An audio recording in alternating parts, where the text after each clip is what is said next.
extended study session. Roll call, please, Ruth Ann. Member Carter. Here. Member John is not with us yet. Right. Member Patton. Here. Member Bosky. Here. Member Fisher is here. Vice President Exum. Here. And President Hall. Here. And Board Member Dimmitt will be here shortly. He is at the moment with the League of Women Voters Candidates Forum for the board elections that are taking place in April. So when he's finished, he will be here. Okay, do we have any additions, corrections, or modifications for the agenda tonight? Okay, seeing none. Do we have citizen statements? We do not have anybody here present, and we've not received any written citizen statements.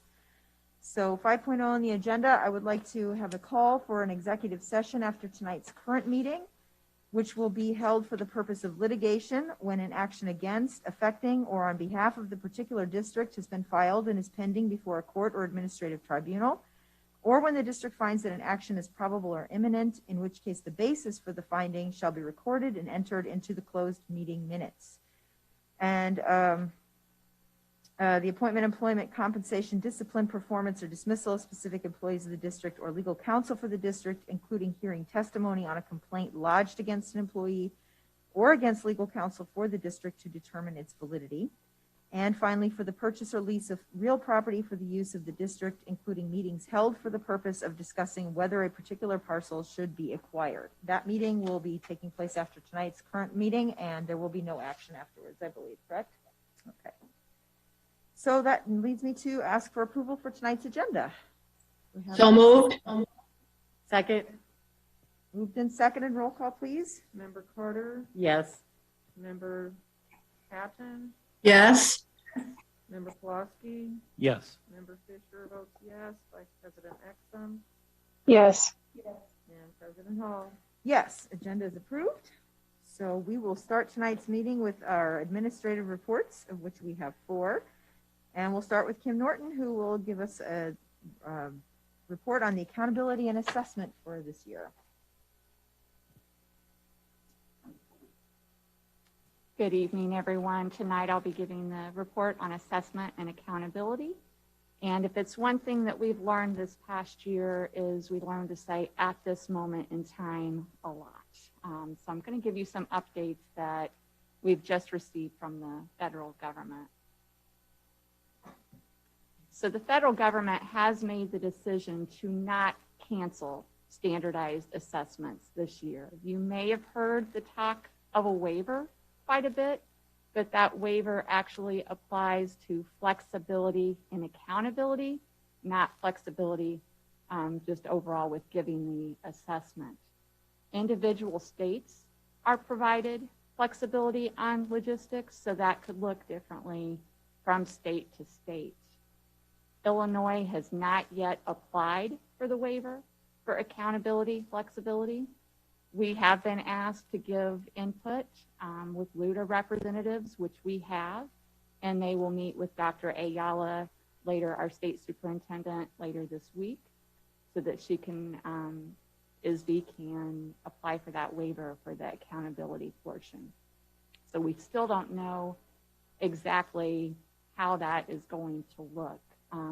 Some possibilities are that if the waiver for accountability is granted, we would not have to have that 95% student participation rate with assessments, which would be really difficult with our in-person and remote students right now.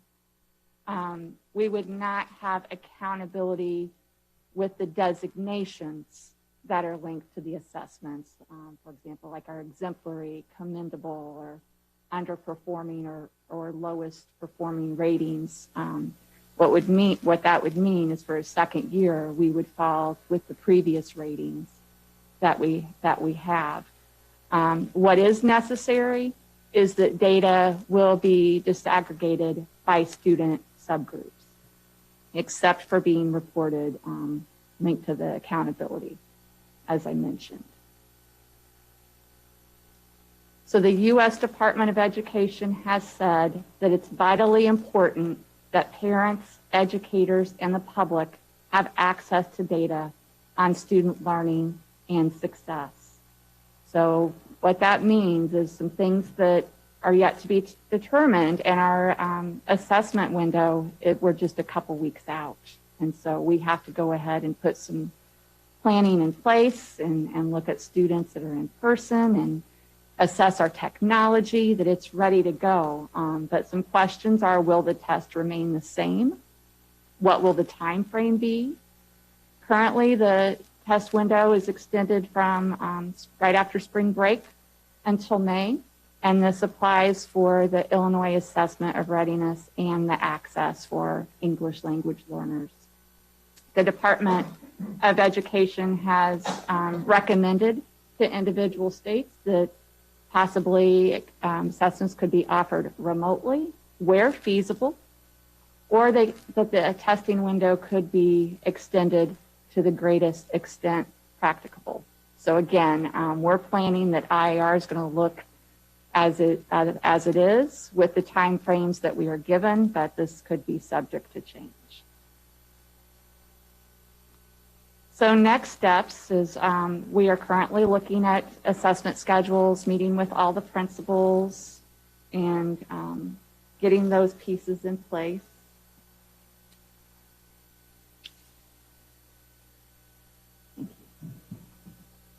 We have to determine if we're going to use our synchronous or the asynchronous time. And so we'll be looking at that building by building. So for elementary, it's looking like the synchronous time would be used. So we'd have to give more emphasis to our asynchronous time and make that very clear to our teachers that that doesn't mean it'll be 5 hours of work. We have to balance that with small groups and supporting students during that time. Under the current guidelines, grades 3 through 8 would begin IAR April 5th. The SAT will be Tuesday, April 13th. The PSAT for sophomores will be Wednesday, April 14th. And the PSAT for freshmen will be Wednesday, April 21st. And again, the access window is currently March through May. So while we would be administering the Illinois Assessment of Readiness, we'll be working the access around that with our English language learners. And again, LUTA representatives are meeting with Dr. Ayala this week. So hopefully we'll have information very soon, but we're just continuing to plan moving forward. Thank you. Thank you. Questions from board members? Well, in terms of like the SAT, I mean, how are we going to administer that with current COVID rules? So we still are able to provide that spacing, and they are paper pencil. It's not electronic for SAT, PSAT. So we're able to do that, and we stay, as long as we stay under the 50 for space.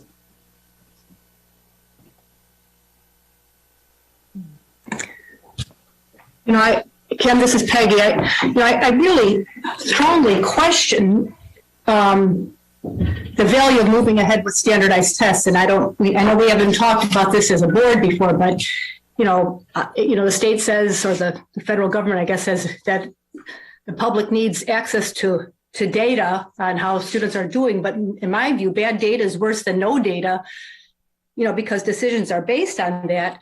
Our standardized tests, were developed to assess learning during a normal school year, which is nothing like what we've had this year. And I mean, not only is there a question about the feasibility of administering such tests with some kids in remote learning, and I can't imagine taking a standardized test when you're in remote learning. I mean, how can you compare that experience, people who are at home versus people who are taking tests in person? And just the question about the usability of the data. I mean, it seems to me it will have very limited use to our teachers and students and the community because of the variability of learning experiences among our students this year. I mean, how can you compare what someone did in remote learning under one set of circumstances with someone who's been in person for part of the year under very different circumstances, and compare that to 2 years ago? I mean, it just has no comparability whatsoever. I mean, our local assessments are of much greater value to our parents and students than standardized tests. And finally, I mean, it's just, it seems like an undue amount of stress and anxiety. I mean, standardized testing provides a lot of anxiety and stress to many students under normal circumstances. And by any measure, this has been a highly stressful and anxious year for everybody. And to impose standardized testing, to take time away from, learning, which is we're having a hard time keeping up with. I mean, take a couple weeks doing that, and I don't even want to mention the thousands of dollars. I mean, it just makes no sense whatsoever. So that's a long background to say I know some states have asked for waivers. Is that completely off the table for Illinois? Have we lost that option 100%? The only thing that I would think that maybe would help our cause, so asking for just overall blanket no assessment waiver is out of the question. However, they have said that the window could be extended. So some of the suggestions that were given to LUDA, for example, was that it would wait until next year or a later window in time. One suggestion that we gave is waiting until next year and having 2 assessments to measure 2 points of time. So ideally it would work better next year with the winter to spring, but we will see. I don't know if they would prolong it that much or not. Even some, and again, things vary so much from district to district. I know that some districts suggested do the assessments remotely. Well, that's not, going to work across the board for all districts either. Mm-hmm. So there has to be, I'm really hopeful that all the information is considered and a plan works that's best for students, because we understand, Peggy, no matter what way you look at it, by doing these assessments, you have students at home that we're having to make some changes, or our students that are in person, and what we would just have to do is make the very best of our asynchronous time. And while I agree with your sentiment, Peggy, I would also have concerns, though, of denying our juniors the opportunity of taking the SAT for free. There's lots of students who that's a substantial burden to their families, and for our sophomores who could potentially be national merit scholars taking the PSAT. I think we need to give them an opportunity to take the test. Yes, and at that point, colleges are still going to have requirements. That's going to vary from college to college, that they're still going to have those entry requirements. So Peggy, I want to reiterate, we don't disagree with you. We agree with everything that you just said in spirit. Unfortunately, it isn't up to us. We have to follow the guidelines of the state and the federal government.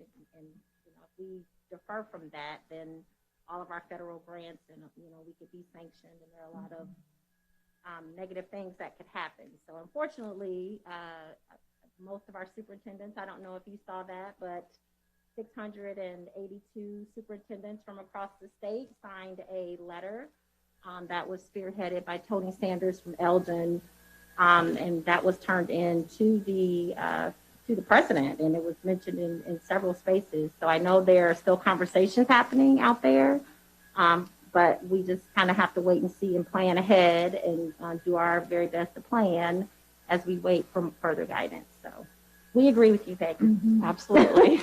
And I suppose we could, those of us who feel as I do, we can still let our legislators know that this is not a good use of education dollars or time for all of the above reasons. Because, as I said, started out saying, that data is worse than no data. And in my mind, standardized tests provides questionable information in a normal year. This is not a normal year. And what we're going to get will have very little value to students and teachers and communities, and yet someone will use that information to make decisions upon, and that's a dangerous situation. So thank you, and I will use the opportunity to let our legislators know how I feel and encourage others to do the same. Thank you, Peggy.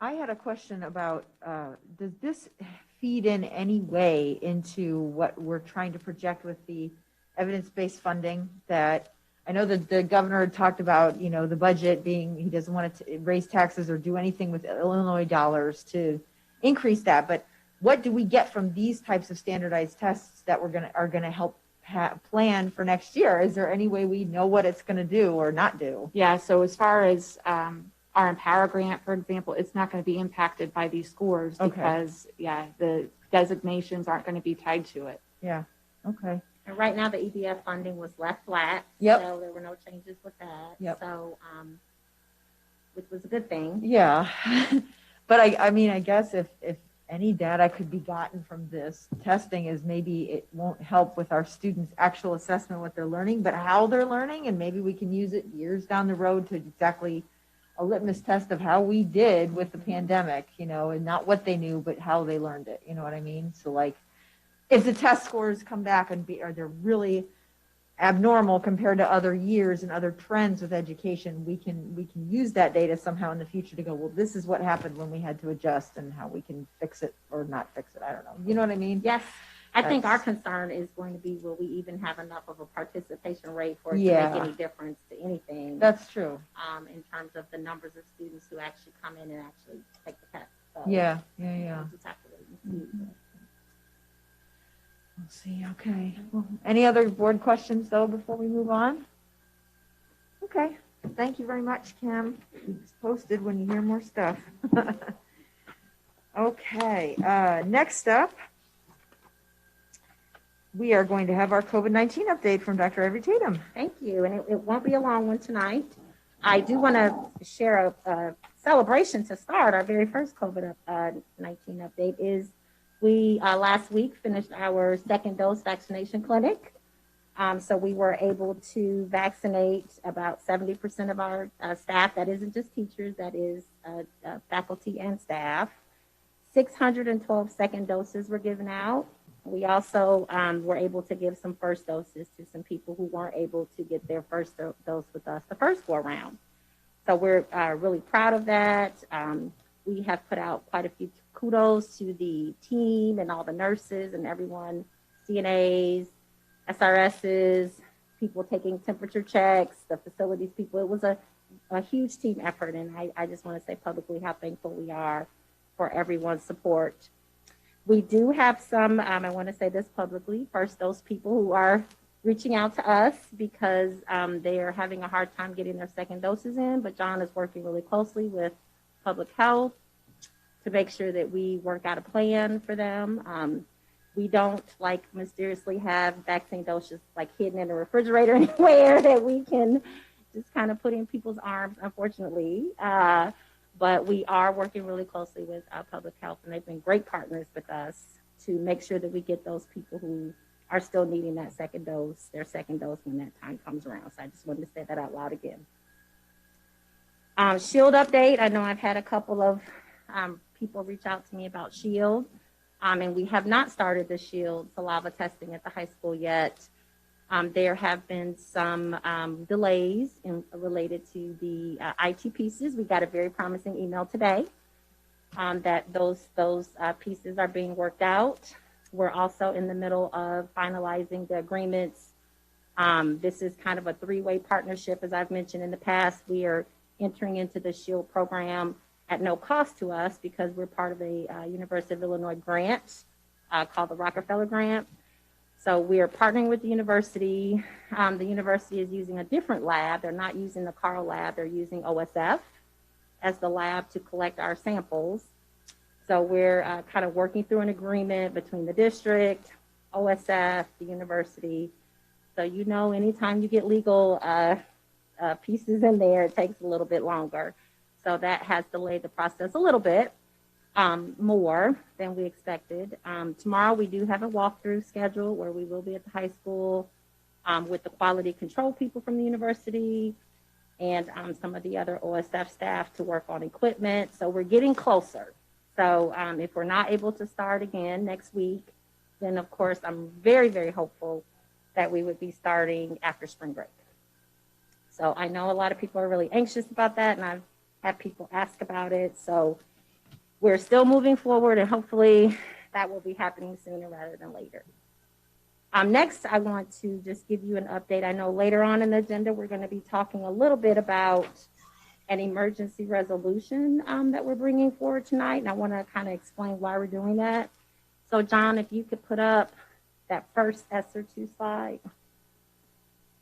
So yesterday, several of us here at Central Office related to grants and our budgeting, Carol participated, sat in on a webinar with the state regarding ESSER funding. So as you know, we have received one allotment of, we call it CARES money, Corona Response and Relief funding. We've been working through that grant all year. That's what we've used to purchase all of our PPE, all of our equipment. We have a report, a promising report. I should let Todd share this, but we had some clinical professional positions posted from that grant. We finally found one for the elementary. So we'll be bringing that hopefully in a future personnel item. That person just accepted. We've been paying for additional custodians, additional nurses. We hired new nurses as well as extended the hours for our current nurses. So we have been utilizing that first allocation of CARES money as much as we can. We've used it for materials. We've purchased digital curriculum. But now we're very thankful that, as you know, there's been a lot of relief conversations. So the next go round of federal stimulus money is the ESSER 2, basically the second allocation for schools. So as you can see from this slide, that money will be available to us starting March 13th, and we have a couple of school years to be able to utilize it, which is great. So we've also, and Kim is going to talk about this in her report next, we are inviting all of our teachers back to the buildings full time, starting fourth quarter. We are bringing more students back. So we have some additional needs related to additional PPE that we want to put in place fourth quarter. We're also exploring outdoor tents again. So I don't know if you remember, we talked about that in the fall. Now that spring will be here upon us, we want to be able to have students outside in some of those outdoor classroom spaces. We are also looking at, you can go to the second one, John. It's like scrolling on you.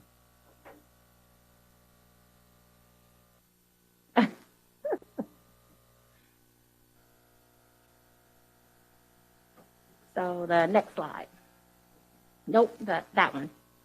And we want to be able to bring back the fourth quarter students as safely as we possibly can. So outdoor tents, we're looking at some additional UV cleaning equipment. As you can see from the CARES 2 grant, the CARES 2 funding is specifically designated. Now we can use it for other things like PPE and things like that, but they really want us focusing on addressing learning loss, which we've already started talking about with our school teams, preparing schools for reopening, which again, that involves PPE, equipment. We're talking about desk partitions. You know, if you've seen on television, a lot of schools are very creatively using the plexiglass barriers, upgrading our air quality. And we've also talked about, we've been looking at filters. We have several classroom spaces in our district where they do not have windows. So they see students or work with students in a space where they don't have access to an outside window, very much like we experience here in Central Office. So we want our teachers to be able to open a window, and if they can't, then we want them to have access to filtered air at least.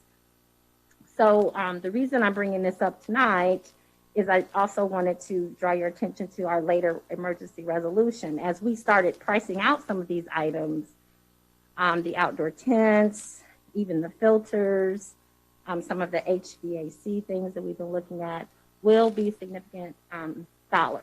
And we have significant dollars allocated up to us in this grant. So it isn't that we don't have the funding. I think right now, the reason we're coming to you with this emergency resolution is we don't want to have to come back to the board every time we are looking at a purchase. So the tents that we're looking at are in the thousands of dollars for one, because it's those really nice tents that we can leave outside that have kind of the windows. So what we're asking, we've worked with our attorneys on this. Carol can chime in a little bit too if she wants to. is we want to be able, as we go out and get invoices and proposals from different companies, that we want to have the permission of the board to be able to purchase those items as quickly as we can to get students back into the classrooms fourth quarter. We will be purchasing some items, of course, over the summer. Some of those really big HVAC things we won't be doing right away. Those would be more beginning of the school year item purchases. But some of these things we really want to have in place as soon as we most possibly can for the students coming back. So, Carol, you want to add anything? I was just going to say the demand for these things obviously is heightened because everybody else is wanting the same things we're wanting. So I think if we are able to get our orders in as soon as possible, that's going to help us get these in quicker because there's already a delay in, just because everybody's seeing everything's back ordered right now. So the bid process would add another 6 to 7 weeks to an already delayed ordering process. So. But I want to say, too, that we would definitely go out and get quotes. So we're making sure that we get the best price for this. So just because we're not putting it out to bid, we're going to make sure that we get competing quotes and, make sure people understand that they're not the only person we're talking to. So we'll keep the competitive nature out there when we get the quotes to make sure we're getting the best price. Mm-hmm. So that's it. I did want to highlight also another piece of the CARES funding is in addition to the things that I already mentioned, like learning loss, testing, repairing, and upgrading projects, and to improve air quality, they also want us to really focus on the groups that have been impacted the most by COVID. So those groups, as you guys know, I don't need to say, our low-income students, our children with disabilities, English learners, our students of color, and students experiencing homelessness. So they really want us to take this additional funding and focus on how we can help those students address some of the disproportionate effects that they've dealt with during COVID and what that might look like for them next school year. So we're in heavy conversations with our building teams around those things. People are being very creative. We've encouraged them to think outside the box. It isn't often that we have funding to be able to do some of these creative things. We still are tied to the rules related to grants about supplanting and things like that. So we can't just, start paying all of our teachers out of this money and things like that. But we can be creative in some of our programming and some of the additional interventions and supports that we provide to students next year, this summer, as well as fourth quarter. So we're having all of those conversations. So. I have a quick question for Yes. you. I was just curious how the internet connectivity is going, because I know in the beginning, and it seems like still from time to time, some students are having issues logging in and getting the time they need for school. You mean at home or in our buildings? At home. Okay. How is that going? So we have, I think, done a pretty good job. So I've been pushing out whenever we hear families that are having those difficulties at home, we want them to reach out to us because that John is here, his team, we really want to support them if they need an extra booster or something at home, or if they need an additional computer and they're, if they're all trying to be logged in at the same time or something like that. We want to help. So we just need to know about that. I'm glad you mentioned technology, Brenda, because I didn't mention technology, but another big part of the CARES 2 money is to make sure that we are meeting the digital equity needs of our students as well. And that also means in the building. So this is going to be an opportunity for us to really do some upgrades to our technology within our schools. Right now, you know that we've used some of our title funding over the years to bring Chromebooks in, to do some infrastructure upgrades.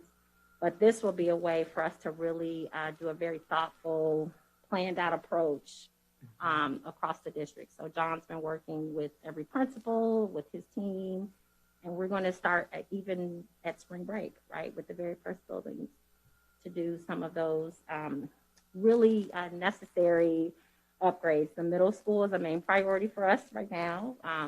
We know that there are a lot of concerns about their bandwidth, and the number of students on devices at one time impacts the speed and all kinds of things that happen there. So they're, I think, a main priority, but we're putting our hands basically on every single building, I would say, through this grant. Well, thank you for that update. I Yep, appreciate I'm glad it. you mentioned that because technology seems to always get forgotten. And Don reminds us of that. So if I could ask, looking at this, basically we're kind of seeing this for the first time since an emergency. I would hope that there would be priority put on things that we can do that will stay with the district for a long time. When you mentioned about the tents and things like that, after a couple of years, that's gone. But improvements to our HVAC so that we've consistently got improvements to our ventilation system throughout our schools might achieve some of the same things that you were trying to achieve through some things that might be more temporary. And the technology issues that you just mentioned as another example. So Absolutely, John. that would just be mine is that we take it, since we're normally budget limited, that we take advantage of this revenue, this unexpected revenue, and get ourselves caught up on some of the things that will make our schools more permanently more acceptable to things like COVID, especially considering the fact that the latest stuff is that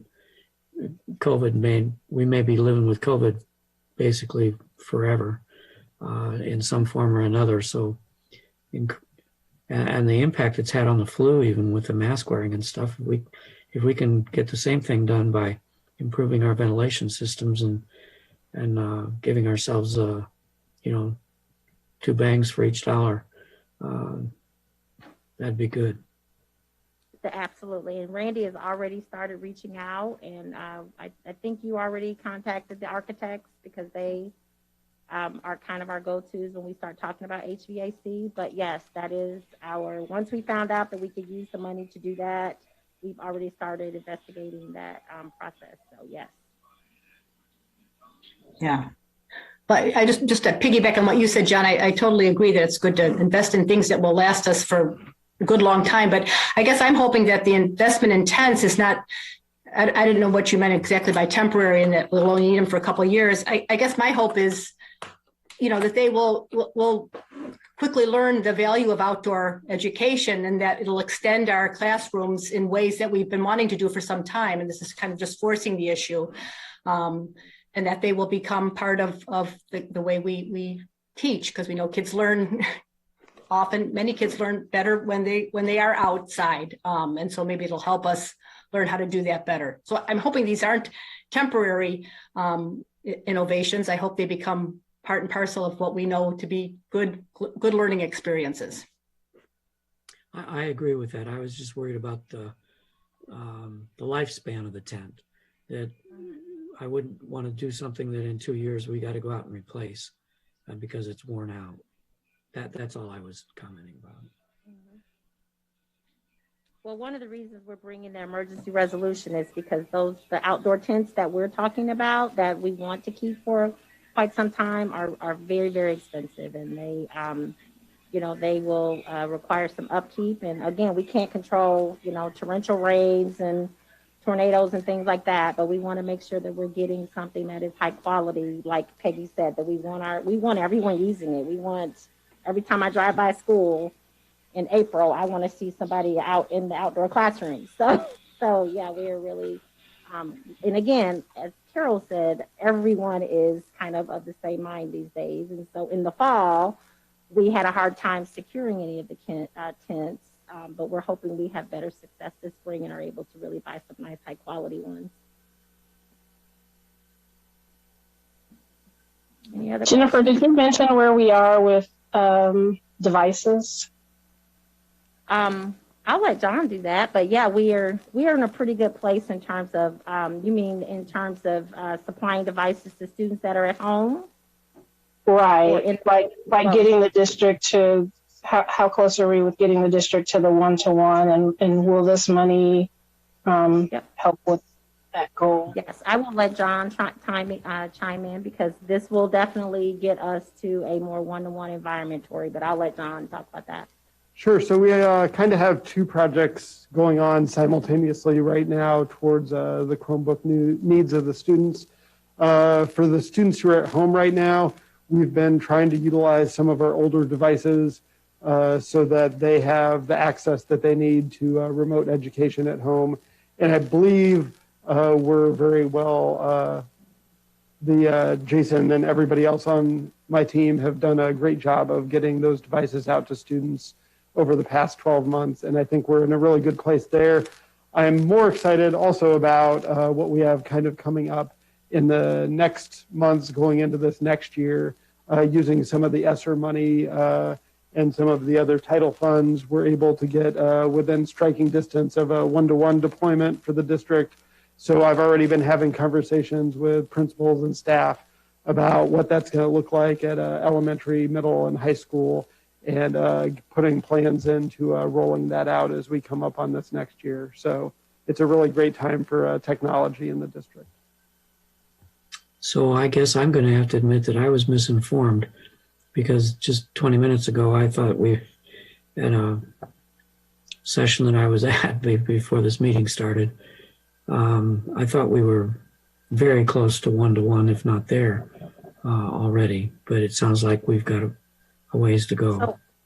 So we've been one-to-one at the elementary for a while, John. You know, that was something that we. That's what confused me then. Yes, but John is talking more so about middle school and high school. We share carts. We've had very limited Chromebook carts. Lots of sharing has been happening at the secondary level. So yeah, and I hope that came across, that we are very close to one-to-one, if not there, and we'll be able to deploy it more broadly as we move into this next year. Thank you. Any other questions? Yeah, Ruthann. I have a question. Our health center, does some of this money cover it, or does the health center have some of their own funds coming in from a different source? So this does not cover the health center. They have their own grants and funding. Now, I did just get a grant that I'm going to work with them on a grant. They're deciding whether or not they want to write for it. But no, this would be specifically district funds, yeah, or utilized through the district. Mm-hmm.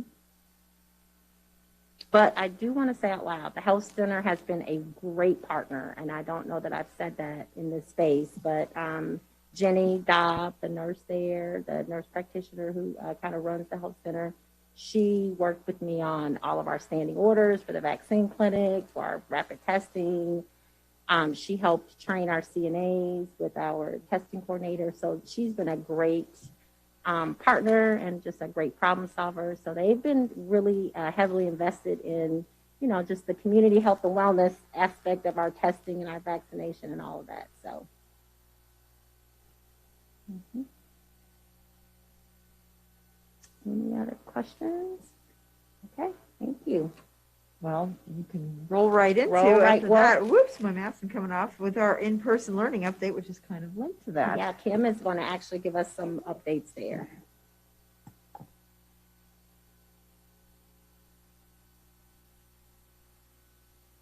Okay, so fourth quarter update.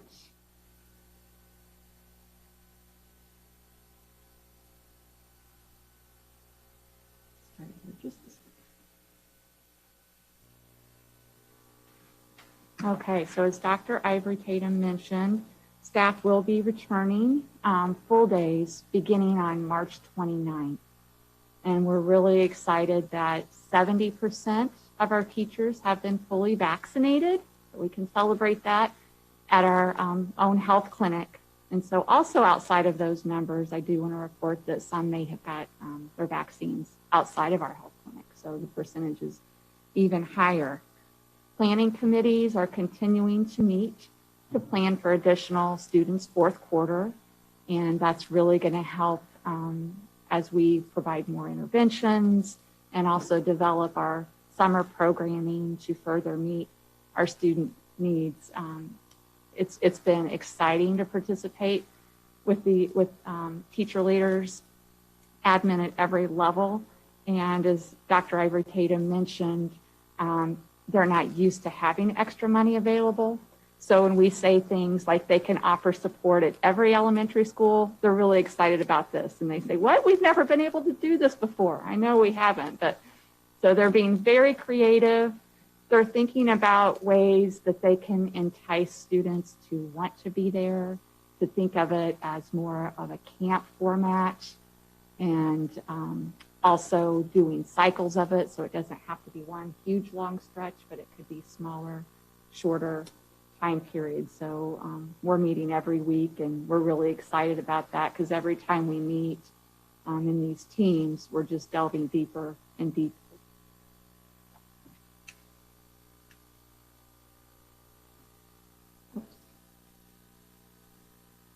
Okay. So beginning with UECS, they have been able to, they'll be able to add about 50 new students due to having 2 additional classrooms. So they are working with families now and First Student to work out the logistics with transportation from now until March 12th, right before spring break, to work all of that out.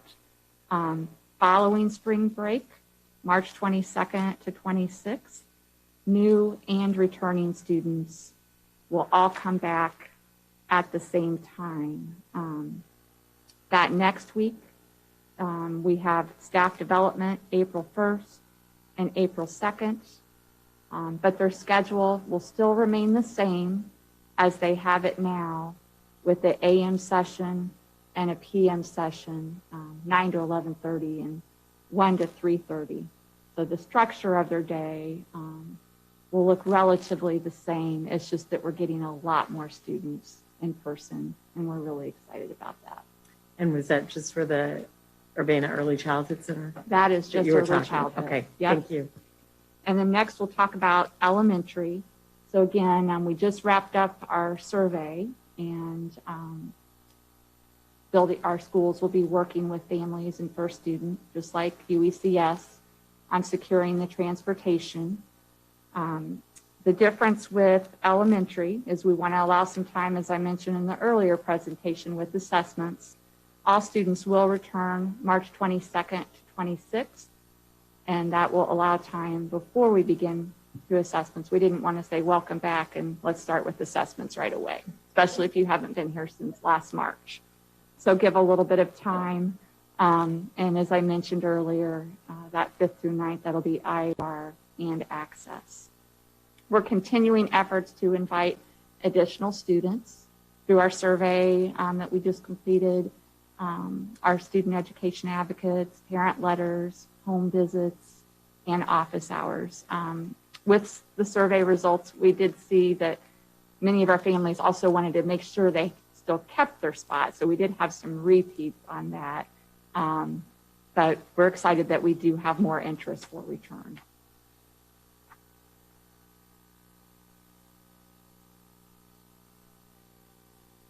At UMS, we currently have about 225 students on the in-person list. However, we don't see near that every single day with actual attendance. So the UMS team is really working to incentivize that, and their primary goal is to increase that, students that are attending regularly. But in addition, they also want to plan on 250 to 300 each day for the 4th quarter. The increased enrollment will be to offer a half-day option for core content support. So when we look at the schedule in just a minute, you'll see that the morning is chunked out to provide more targeted focus in the key content areas. It'll be direct classes with teachers. This works really well at UMS with their team structure, because they can have in each grade level 4 to 5 groups of students per team. And as students enter the building, they will go through specific doors to their assigned classes. So that team structure is going to work really well to provide that focused areas of support. So when you look at this chart, you'll see the last section of gray, that synchronous, is there where we're at now with that 1 to 3:30 time. And then the other lighter areas of gray will offer more core content. So you'll see Group 1 from 10 to 10:45, Group 2, 10:50 to 11:35, and then another elective and asynchronous groups from 11:40 to 12:20. And so what's nice about this is students could do, it doesn't have to be every core content area if they don't need that. It can be based on their individual needs.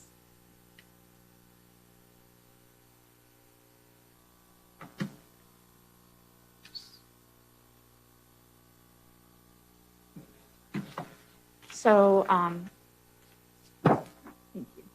So parents on the wait list will be invited, their students will, for fourth quarter. If there's any other questions, please reach out to Dr. Wiemelt or administration. Having those other areas of support are going to allow the opportunity for tier 2 and tier 3. So increased interventions for reading, math, and homework support. And that support will not just be for in-person students. There will be remote interventions during that time as well. And by April, they're exploring right now opportunities. They'll hopefully have finalized by April, Saturday school for enrichment and intervention, and also working on their summer programming. That'll be coming, more information about that for enrichment and remediation.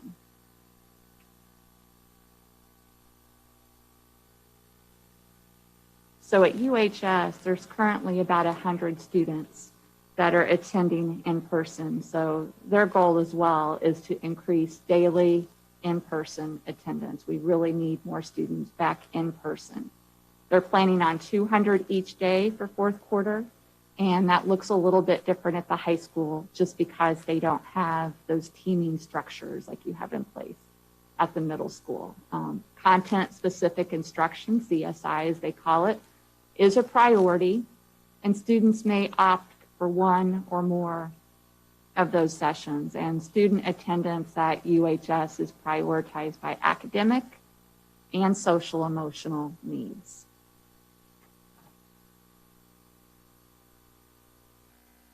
So looking at their schedule, you will see that their core specific instruction is heavy in the morning. So you'll see it from 8 to 8:35 and 8:40 to 9:15 and 9:20 to 9:50. And then they have another one, 9:55 to 10:25 before they start their synchronous instruction at 10:30. Which you'll see here on the next slide. So with their synchronous instruction, Mondays and Tuesdays, they're continuing still to have that from 10:30 to 1, with going through period 4, 2, 3, and 6, Mondays and Tuesdays. And then on Thursday and Friday, same time frames with periods 5, 1, 7, and 8. And then lunch available as students leave.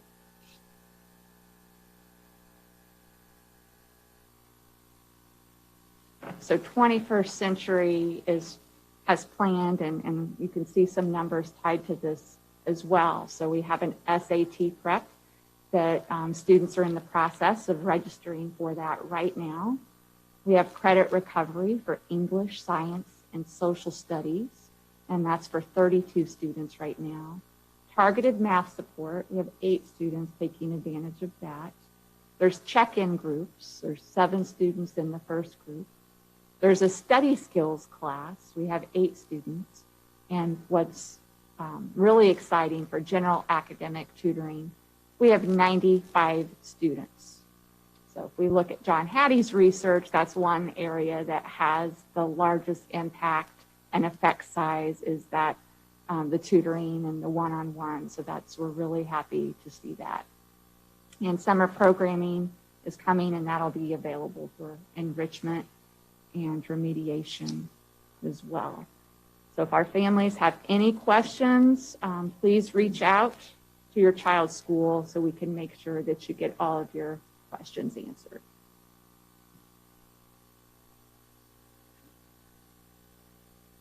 Any questions? Board member questions? Hi, Kim, this is Peggy. Could you just, just two questions related to the elementary part of your presentation.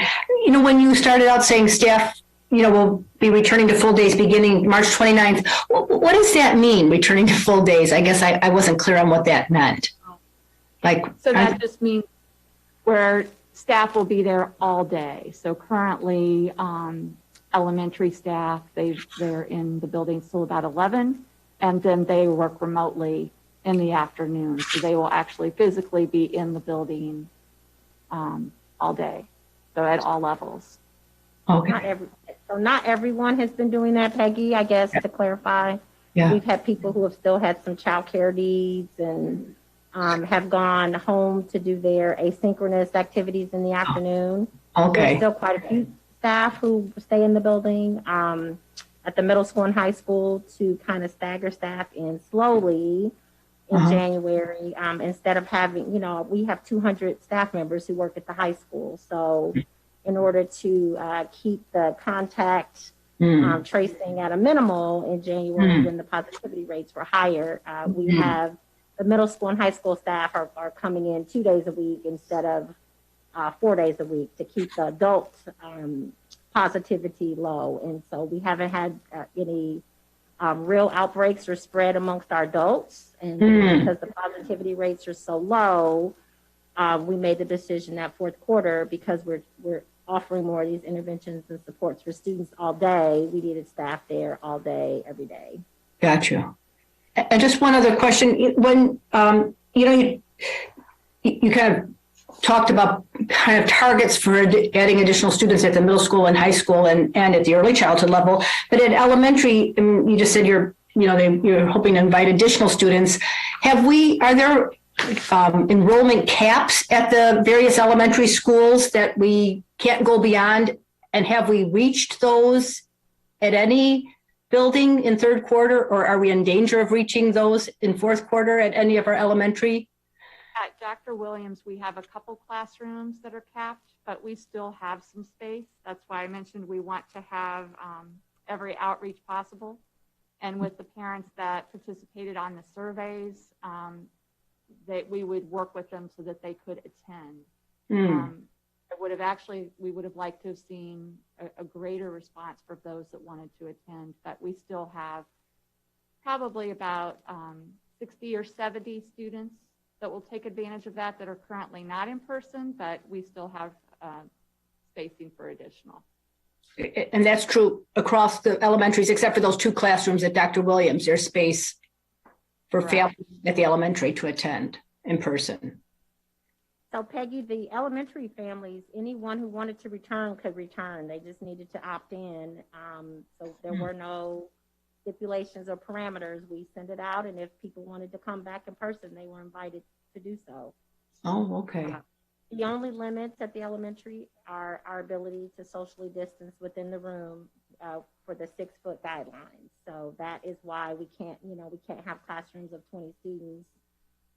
So we have maxed it at 10, and then we have a couple space, we have some classrooms that are larger that might be able to accommodate 11 or 12, but we, like Kim said, we have very few spaces where we have more than 10 students in a classroom. Okay. Or even families that opted in where we have capped it. But yeah, so if you know of elementary families out there, our deadline was yesterday because we need a week or two to get the busing. Well, we need more than a week. We need a couple weeks to get transportation set up. So, we were making phone calls. I know Kim was checking in with the elementary principals almost every day. But I hope the message was received by elementary families that if you want to return, you can return. There are no, there are no stipulations or parameters around that. You just need to let us know. Or contact their child's principal. Yes, not let us literally know, but contact the school. Okay, thank you. Thank you. Yes. You said there was 100 at currently the high school, and I was wondering, is there currently a wait list at the high school, and if so, how big is it? So I, again, would encourage families that are wanting their child to attend to contact the high school because, they still they still have plenty of space available as well. We have a lot of families that are taking advantage if there's academic support, but as I mentioned, if they're academic or kids that need just social interaction. We're really seeing that with a lot of, our students that, this has been, we're going on a year now, and that is so very hard on our students. So we want to be there to support them socially, emotionally as well. I have a question, if somebody can get me some hard figures. What is our high school student enrollment number and middle school student enrollment number? And then what are the elementary school enrollment numbers? Because I want us all to understand how many children are really out there who are not in the buildings and sort of won't be in the buildings. Let's kind of I'll share the pull everything together so the public knows as well. King has 253.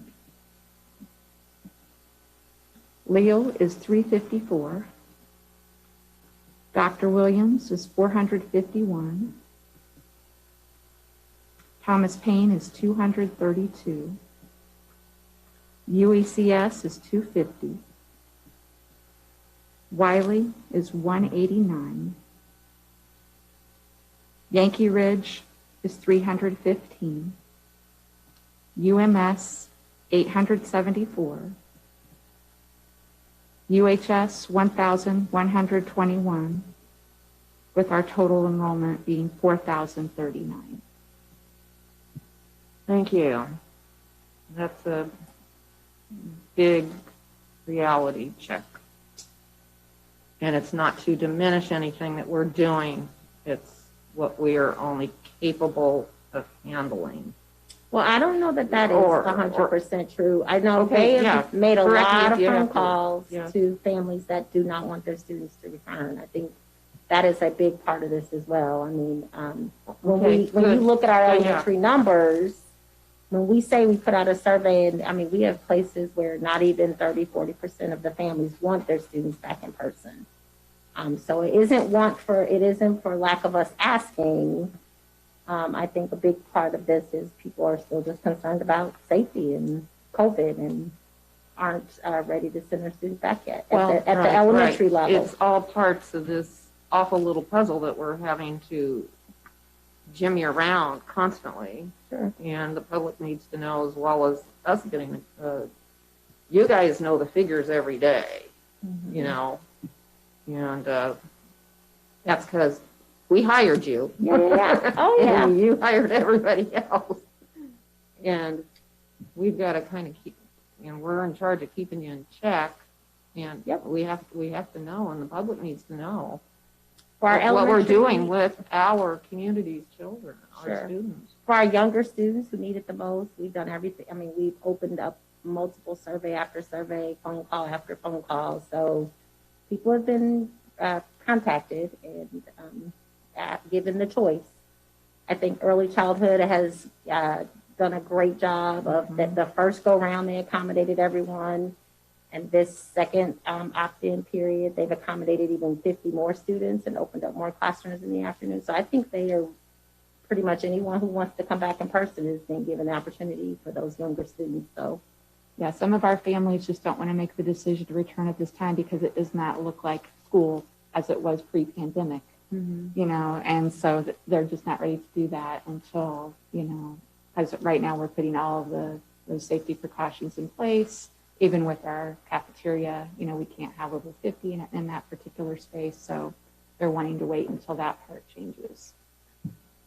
And we've had some students who, I've heard the stories from the middle school and high school where the students come for a week and they realize this isn't what they thought it would be. It doesn't look like what they remember school looking like, when they come back and having to wear their masks and not being able to socialize. We're saying social skills and socialization, but the level of the ability for them to socialize in the manner in which they're used to, it isn't that way anymore. And so I think some students have come and decided this isn't, what I want to do, and I'd rather do this at home. And so, but we're inviting them in and giving them an opportunity. So. But then we're glad when we hear those success stories too, Oh, with yeah. the parent whose child was really struggling at the secondary level and that they attended and how much better they felt and that they're catching up and what a difference that's making.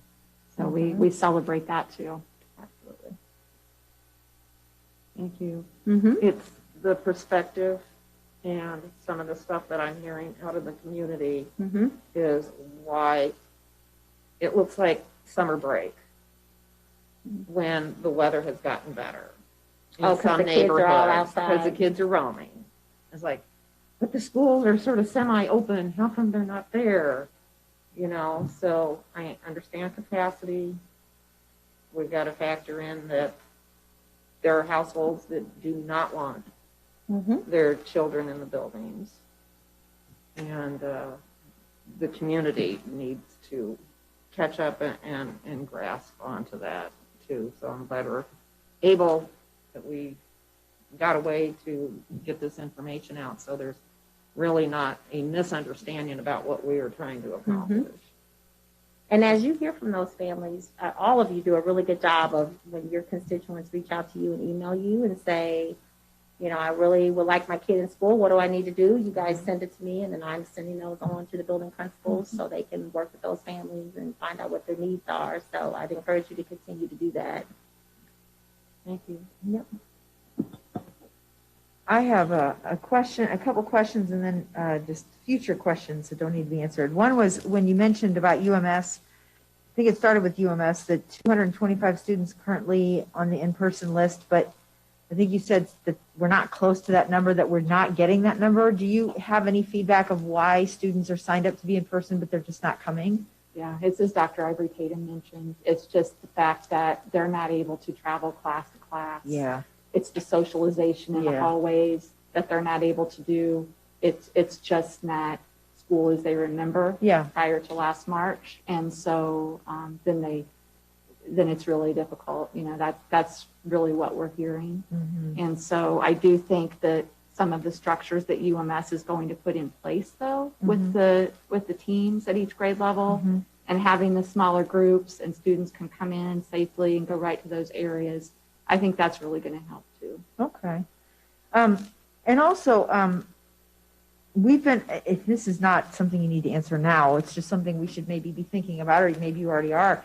I'm hearing from parents, and I'm sure that other board members have heard some of the same emails that I've gotten of people who say it's actually working really well to be remote. And there's some special ed families who feel that way. There's some kids who just have lots of other issues going on, that being in the classroom is more stressful than being out. And I don't know what we can do about that moving forward. I mean, we've already eliminated snow days and have been worked really, really well with our technology in that regard. But I wonder if there's any way, or if there's a national or statewide discussion about those students who are thriving better outside of the classroom and what we can do in the future. And we're starting to have some of those discussions now. Dr. Ivory Tatum and I have both been part of LUDA groups.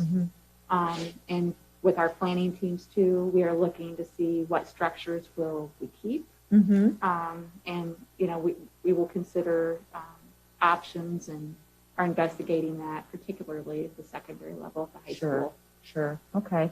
And then one last thought that just popped into my head, which would be great to hear about at some point, maybe maybe this year, I don't know, is with the social structures, especially older kids really crave and need, is can we get reports from our extracurricular groups of how they've coped, how they've handled it? Because, a lot of kids, they really want to reach out and connect, and it stinks that it has to be all via Zoom. But how is the theater group doing? How are the sports groups doing? How are the cultural groups that are meeting, or yearbook or whatever? I'd love to know how they've stayed connected and felt that they could improve their connections through the pandemic, so that we can keep good things going and keep involvement going even outside of the classroom, so those kids don't feel isolated and they feel like they've got a group they can go to if they want to join somebody. Yeah, there are quite a few clubs. The Interact Club, Student Senate, you mentioned the theater. I don't want to name them all because I'm going to forget somebody, but they are, so many of them, there are some really creative, we've shown a few of those things year. But yes, there are some clubs that are still functioning and working, and it is all, virtual, but Even 21st Century and Splash. yes. Right, and that's that was what stirred my brain into thinking of it, the 21st century stuff. I'm sorry that the numbers are so low in some of the groups, but I'm very happy that they're still working with us because I think we need them now more than ever. But just that our kiddos know that there's somebody out there in some way, in some group that can reach them if they need help, whether it's just to hang out with somebody or, I don't want kids feeling isolated. I know how bad it's been.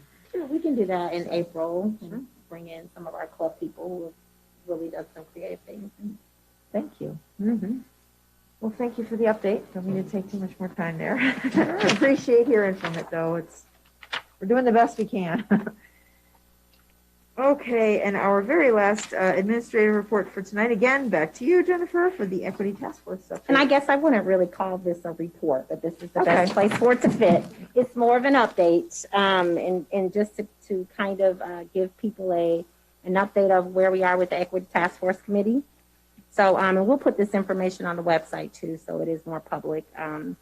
So as you know, we opened up a survey and kind of an application process more than a survey, I guess, in January.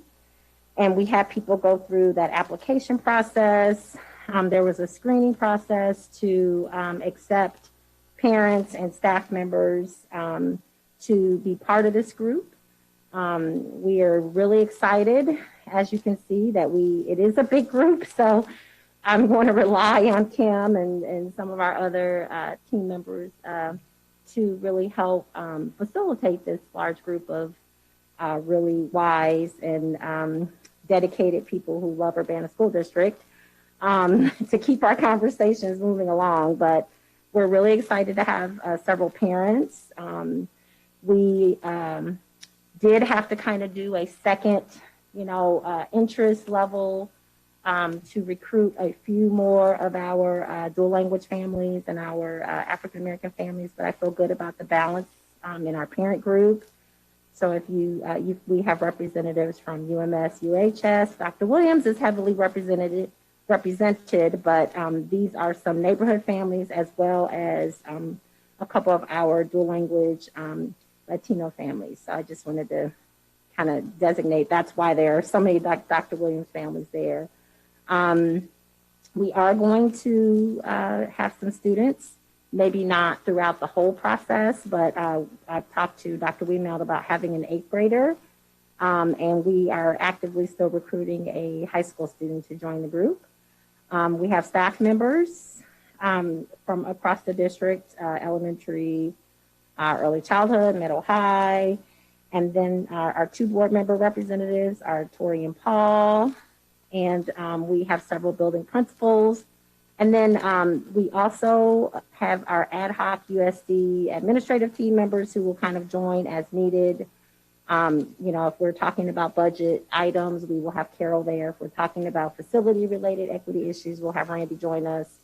And then we have our consulting district administrators who all wear really different hats, but will bring meaningful data and add to our conversations once the group gets started and starts doing some of those equity audit-like activities.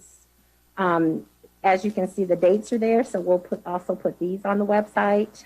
When we sent the letter, basically inviting people and saying, congratulations, you've been selected to participate as part of this group, we did say, hopefully, people will be able to continue on with us after we finish in June, and we'll hopefully be able to keep at least a large number of the group moving forward with us into the summer and maybe even the fall. So right now, people have committed to the dates that you see here at the bottom. Everything will be via Zoom to start. So I'm hopeful for the day when we can start having some in-person meetings again. I don't know when that will be. Because this is a fairly large group, so we will start out virtually for now. And then I will be bringing regular updates back to the board as we kind of move through our progress with the committee. So not a lot to share, but I did want to kind of bring us all together to share membership and dates. And we, again, will put this publicly on our website. We have an equity kind of tab on the website. So as we work through agendas and, you know, when we have meetings, we'll put the minutes there, just to keep the public and keep other people who are really vested in the equity work aware of the work of the committee. I'm sure there will be times when we will be coming back out to the bigger group and needing input on specific questions and things that we might discuss. So that placeholder on the website will be a good place for us to engage our stakeholders in our community around some of those active engagements that we may engage in throughout the process this spring and this summer and maybe next year. So that's it. So there was really more of an informational update, not really a presentation, so to speak. So, okay. Any board questions though before we move on? Okay. Thank you very much for all those great reports. Sorry, take a breath because now you're going to give us the update for policy review for Press Plus 106. And honestly, this press, I you know, when I shared the documents with you guys via email, it's not a very heavy press. Most of it was just updates in legal references, some updates in, you know, kind of attaching some new policy language, but not a lot of real significant changes. I know there have been some heavy policies that we dealt with this year, and this packet did not include those. The only couple that I wanted to just highlight is, as you can see in 4175, there is the criminal child sex offender screening notification policy. We've already adopted this policy, but the footnote does remind superintendents that we have within 10 days to check pending charges for anyone who might have a criminal history of being a child sex offender. So that was an addition. I just wanted to say that out loud. I think another big one to mention is the graduation requirements. As you guys know, last year we experienced some graduation requirement changes from ISB. So one of the things that they added this year, instead of taking away graduation requirements, they updated the language in 6300 to include information about the State Seal of Biliteracy program, which we have been involved in at our high school.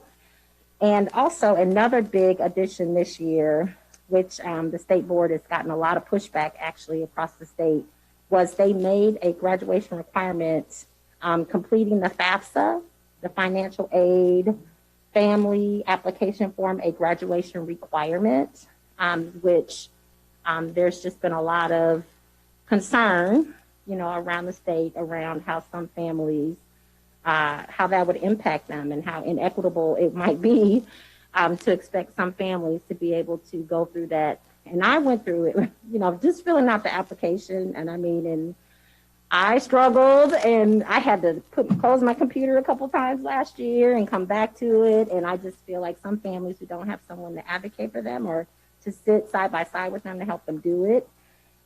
It was a concern of mine as well.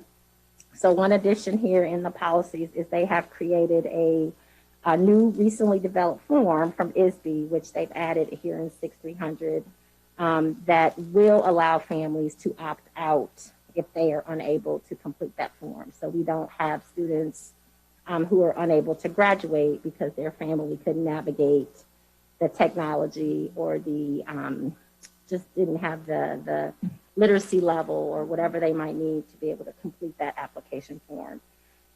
So that is the only other policy that I wanted to highlight. I know John's probably very happy.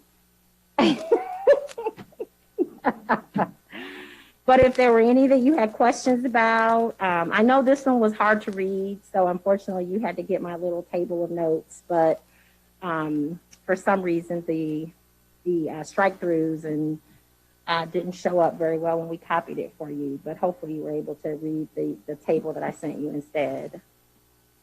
Did anybody have any specific questions? I know Peggy, you'd emailed me. Yeah, your table was super helpful. Thank you, Jennifer. Okay. That's, yeah. Okay. Yeah. Okay. Double plus thumbs up on the table. On the table. Yeah. Okay. I'll try to give you that in the future then. I'll just, because that's where I make all my little highlights and notes. So I didn't give you my highlighted version, but you got the regular version. So, okay. All right, well, that is it for press, unless you guys have other specific questions for me. Okay. Okay, thank you. Moving on to our action items for this evening. We just have two.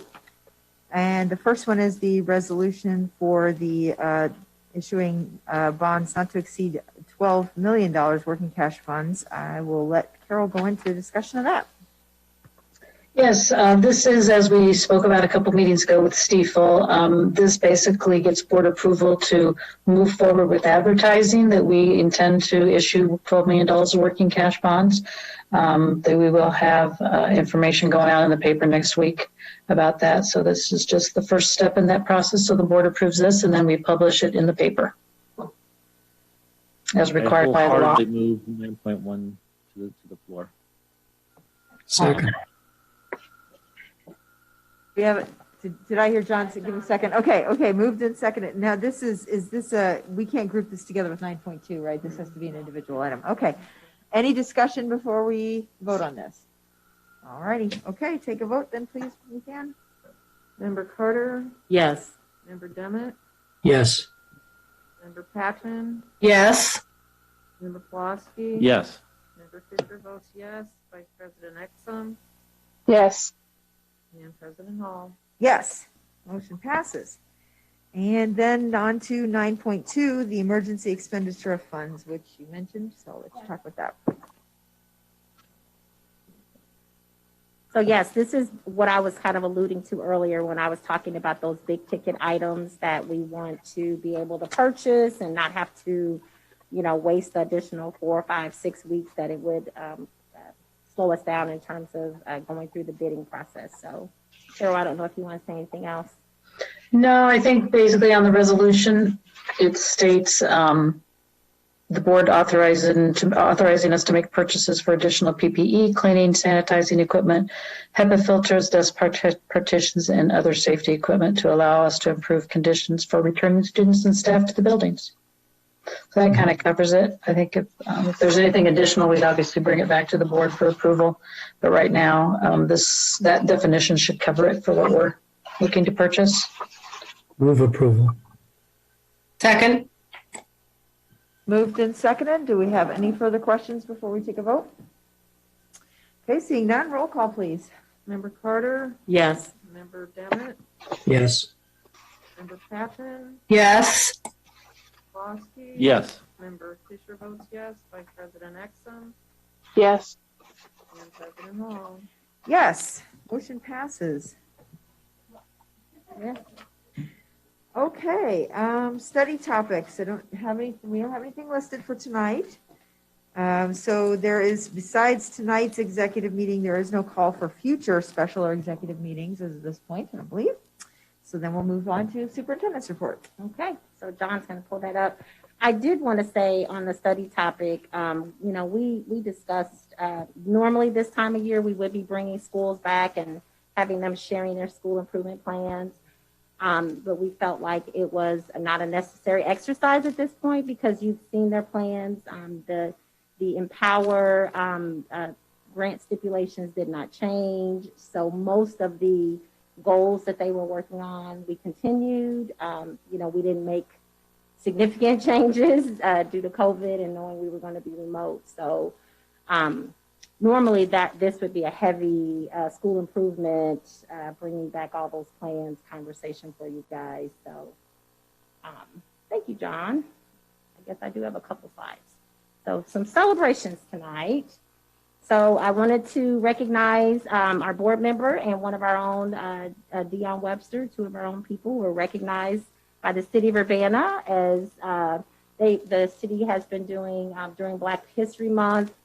They highlighted several African Americans from the community, and Tori and Dion were two of our very own who were highlighted for their contributions in the African American community. So congratulations to Tori and Dion Webster. Yay. Jennifer, I thought you were on there too. Was I in there? Well, Oh. We do have some senior recognitions that I wanted to make sure. I know these have been out on social media and around in different places, but I want to make sure we bring them here too. So congratulations to our 2021 Tigers. The boys were able to have, this is the boys basketball team, they were able to have senior night last week, and they have one more week. This is an abbreviated season, as we know. So we've been really thankful that they've been able to play. So, and I know they have to. So you'll see here Donovan Gully, Jeremiah Hamilton, who also runs track and is like a really accomplished track star. So he'll get to do some track this spring. Deshaun Sanders and Jamel Young Jr.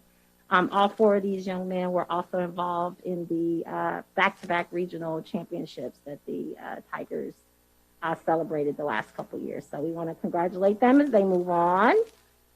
Yay. We also had senior night for our boys swim and dive team. So we have here UHS swimmer Isaac Sosnoff and UHS diver Diego Carrillo. Trying to say it with my little Spanish accent. So congratulations to Isaac and Diego. Yay. We have a couple teacher highlights. So Megan Stencil, English language arts teacher from Urbana Middle School, was highlighted just at the end of last week as the News Gazette Teacher of the Week. Megan is involved in, she's a UEA leadership member, so we get to work with her in that respect as well. But she's a really positive, upbeat person. So the link to her story was in the superintendent update if you did not have a chance to read it. So congratulations to Megan. Yay. We just found this out yesterday. So we have our newest National Board Certified Teacher. As you guys know, National Board, the National Board program is something that our district has been heavily invested in over the years. We have produced, I should have brought that number with me tonight. I didn't think to do that. Many amazing National Board teachers over the years. So our newest person to join that team is Elizabeth Smith. She's a biology teacher, department chair for science at Urbana High School. So congratulations to Elizabeth Smith. Yay. And Martha Charukian, who many of you know is one of our amazing art teachers at Thomas Paine and Yankee Ridge. And she renewed her National Board certification. So yay. Even the renewal process is really a lot of work. So I just want to applaud both of Elizabeth and Martha. We had a group, started with about 20 people, and then of course COVID hit.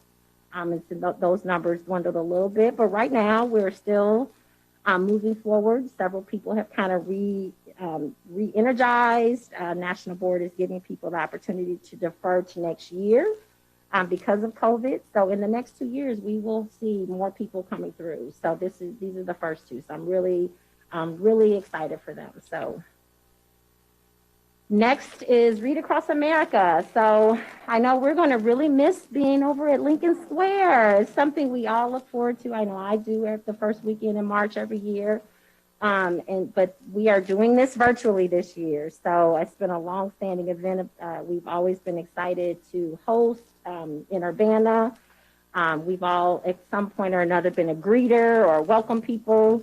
So event organizers have planned a two-part event on Saturday, March 6th from 9 to 2 at Lincoln Square. Families can drive through or walk through and pick up a free book, a mask, a bag of goodies, community resources and activities. So Dion Webster, again, our person involved mostly with community and family engagement, has been working with the organizers, and we made sure that Urbana was well represented in the giveaways that the students are going to get that day. So I'm glad that the organizers and partners who put this on they found a way to keep it going. So we could not have a year Read Across America. So, and if you didn't notice, this little young lady here with that cute little smile, that is Mrs. Smith, Yvonne Smith's daughter. She's our model. So we've been kind of putting this everywhere. So that is Read Across America. And last but not least, I want to talk to you guys about the roof. So I know our people here, Tori and John and Peggy, And we didn't have this in the agenda for today because this kind of just happened in the last day or two. So as the snow melted over the weekend, when we came in on Monday, we came into bulging tiles, cracks up there. I took pictures. So we will be adding this to a discussion topic. We're not going to discuss it now because this is my superintendent report, not a discussion place. But I did just want to make sure that John and Peggy and Tori could see this. We've got buckets on the floor collecting the dripping water. So we will put this on as a discussion topic for next week.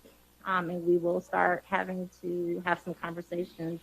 Randy is, I'm going to get out of this. You can stop sharing, John. Randy, we're trying to get some, I think I mentioned to you once before that we're having a hard time getting roofers to come and walk around on our roof. So we're still working on that. And hopefully by next week, we will have some budget numbers and some math to put in front of you and costs around what this will mean. We've already this morning started talking about it, a plan B for the boardroom, because there are a couple spots up there you can look when you leave that if we have a really heavy rain or another snow with any weight in a couple areas, there are a couple spots that won't be able to sustain any more weight, whether it be ice, rain that sits and melts and freezes over and then melts. So I just wanted to put the pictures there for our people who are at home to see, and then we will put it on the agenda for next week for us to discuss. So Randy, anything you want to add? I don't know. It's not going to be a cheap fix. With that metal splitting, I don't know what their plans would be if they just put a pitched roof over top of what's already up there, attaches to the building somehow. Just try to keep the weight off of that area. You can tell some of those pictures, the metal was split. You can almost see some waves in the metal up there, so it's definitely bowing. One of the joists that we could see, we just stuck, all those pictures came from one spot, just moving some tile and then looking around. So if we move around that whole building, I'm sure it's just as bad in other places or worse. Hopefully not worse. But with that metal splitting, the tin that's on the roof bowing, and then the joists having some twists and bends to them, it's not in the best shape. So Go I ahead, was John. having some difficulty listening. Does it affect just the boardroom, or is it affecting other parts of the building? I know that it's bad everywhere, Randy. I mean, yeah, okay. So it's bad everywhere. There's soft spots throughout the whole roof. Hopefully we'll get up, be able to see everything up in the from underneath in the roof area this week with a roofer. But I think the boardroom's probably in my opinion, in the worst shape because it's in the middle. I think there's some soft spots around the building, but they're kind of on the edges. So it's not good, but it's not as bad as what the boardroom is. So Randy's going to reach out and try to get, again, some cost estimates that we can bring back to you and have a real discussion next week about how we want to move forward. So. This should not come as a surprise to anybody. We've known for years that things were getting bad, and that's why we've been behind the scenes somewhat, taking steps and trying to figure out what we will need to do about our administrative quarters. So other board members, let's be ready. I would appreciate, well, I guess once we have the dollar amounts, it might give us some ideas as to what, there might be some other option Bs, some other alternatives that might be more cost efficient. I hate like heck to put a lot of money into a building that no longer suits our purposes and meets our needs. Just that's throwing good money after bad. Mm-hmm. I can't imagine it being anywhere below 100,000. Which I have no idea really what but put a pitch roof or something like that over that area, and try to repair those other ones. We're going to be into quite a bit of money. I think it'll be well over 100,000. Yeah, you're probably right. I'm trying to be somewhat positive. There might be some other options, such as vacating that building, that might be more cost effective. Well, Yeah. We're getting tense, right? Yeah, we did.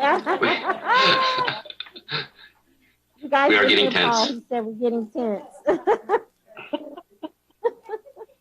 And we have patio heaters we can use. Yes. The weather's getting better. That's true. These are possibilities. It's good. We can laugh about it. Yeah. All right. Well, that is it for me. Board reports. I wanted to say that I was very happy to attend the virtual dinner through the Illinois Illini division of the Illinois Association of School Boards.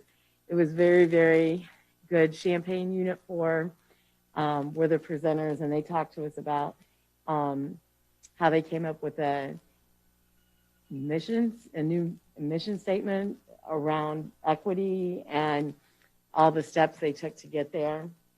And it was really good, I thought. They did a great job. They gave us lots of links we could go to learn more and everything. So I was happy to go to that. Thank you.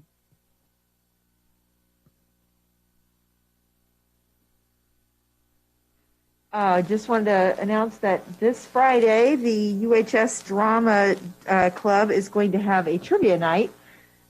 It's an online thing. I've never done an online trivia night thing like this, but it sounds interesting. And they're also going to have a silent auction to support drama. And I pulled up the events page to have a look at some of the, I guess the kids in the drama department had gotten all of these wonderful donations from community partners and then couldn't do anything with it last year. So they're now bringing it to us this year. But I mean, there's some great stuff. There's like a one-night stay at a King Suite at Eastland Suites. There's gift cards for restaurants, See You Adventures in Time and Space. So I encourage everybody to go to the UHS drama site if you want something fun to do on Friday night and support our local businesses and our high school kiddos. Mr. Pavlakis is going to be the MC. So anytime Mr. P is there, it'll be fun. Oh, fun. Fun. So yeah. Yeah, I mean, some of these things are, we had community members who created art to donate and some pottery and blankets and things like that. So it's really, wow. Okay. But that was my only board report. Anybody else? Okay. Seeing none, I need, the two reminders. Oh yeah, just a reminder to our public that our normally scheduled third Tuesday meeting is not taking place this month on the third Tuesday. It's taking place next week because we have spring break occurring during the week of March 15th to the 19th. And I didn't say at the very beginning, thank you to Jason Liggett from Urbana for running our meeting for us and for John for getting all of the lovely hookups that we've got going for our Zoom meeting. So now I need a motion to go into closed. We're going to take a quick recess, but we need to go into closed session for the purpose. I'll have to read it again. We're going into an executive session for the purpose of litigation when an action against, affecting, or on behalf of the particular district has been filed and is pending before a court or administrative tribunal, or when the district finds that an action is probable or imminent, in which case the basis for the finding shall be recorded and entered into the closed meeting minutes. For the appointment, employment, compensation, discipline, performance, or dismissal of specific employees of the district or legal counsel for the district, including hearing testimony on a complaint lodged against an employee or against legal counsel for the district to determine its validity, and for the purchase or lease of real property for the use of the district, including meetings held for the purpose of discussing whether a particular parcel should be acquired. We have a motion to go into closed session. So moved, and there will be no action following the closed Thank session. you, Paul. No action after tonight's Second. meeting. Moved in second and roll call, please. Member Carter, Yes. Member Demmett, Yes. Member Patton, Yes. Member Plosky, Yes. Member Fisher votes yes, Vice President Exum, Yes. and President Hall. Yes, we are in closed session, but in recess briefly until we can get everything organized. Thanks, everyone. Good night.